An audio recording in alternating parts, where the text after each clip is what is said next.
So learn English with me. Who am I? Yeah, Miss Vera. Hi, amazing students.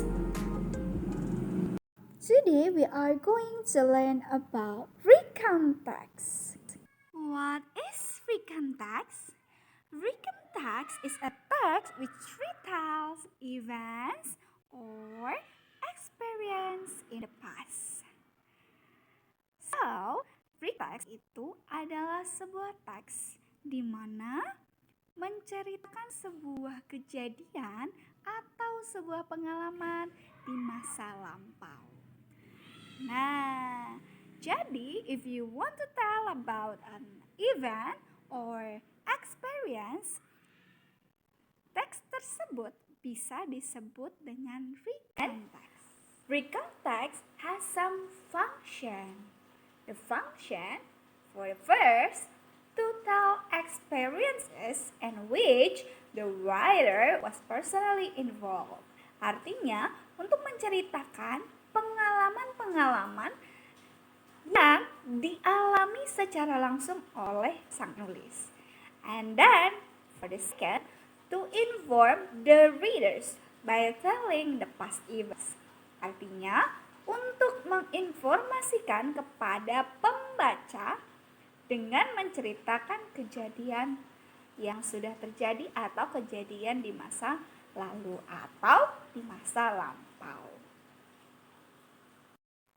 Ada beberapa contoh dari pengalaman atau experience. Nah, the first one ada cerita tentang holiday, yaitu liburan. Nah, menyenangkan bukan kalau bercerita tentang liburan? And then, the second one, be a winner of a contest. Nah, siapa nih yang pernah menjadi winner?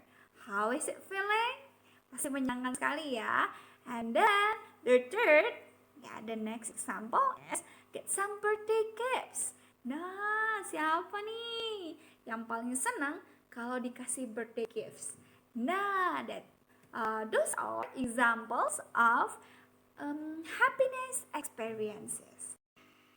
Atau ada pula cerita yang sedih atau pengalaman yang sedih. Contohnya, falling from bicycle. Maybe waktu kamu masih kecil, kamu pernah jatuh dari sepeda dan hal itu yang membuat kamu malu dan sangat sedih. Mungkin pada saat itu kamu sakit ketika atau mengalami luka-luka ketika jatuh. Nah, itu bisa jadi salah satu experience yang tidak menyenangkan atau bisa dikatakan sebagai cerita yang sedih.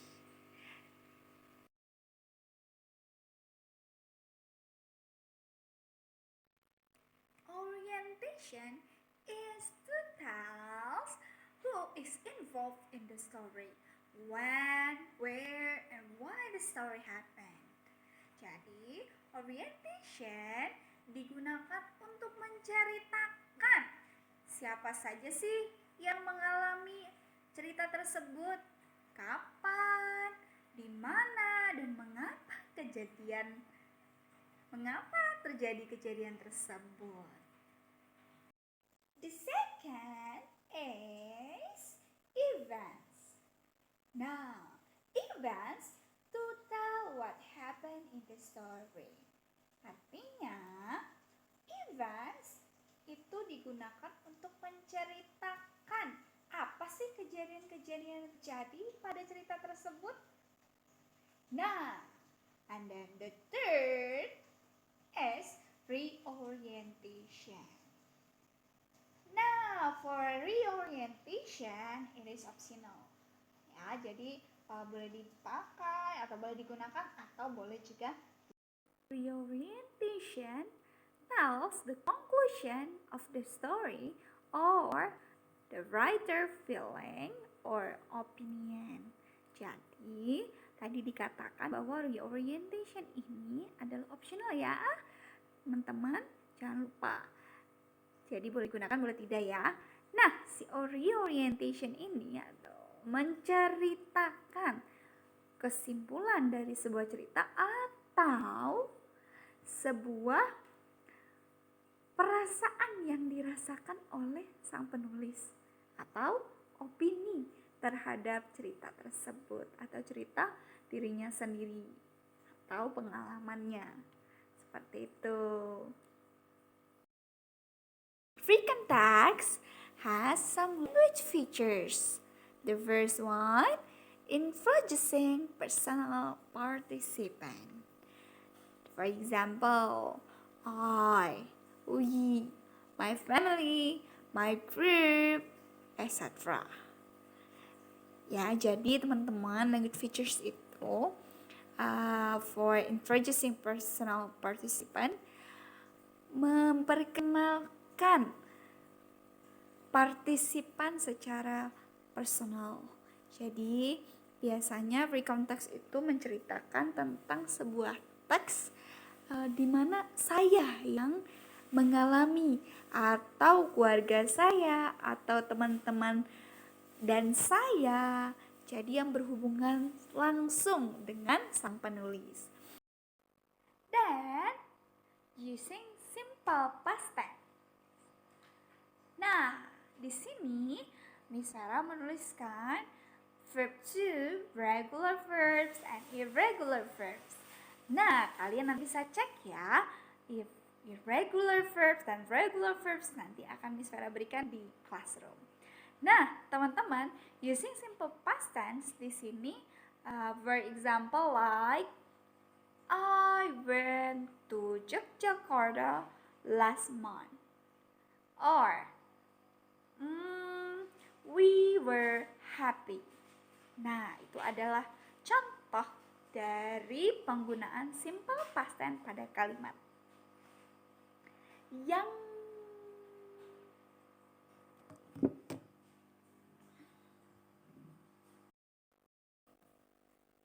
ketiga, or the third, using action verb. For example, like played, work, sew, played, and etc. Semua kata kerja yang disebutkan oleh saya tadi merupakan kata kerja aksi atau action verb. And the last is adverb of time. Nah, di sini adverb of time itu maksudnya keterangan waktu, teman-teman ya.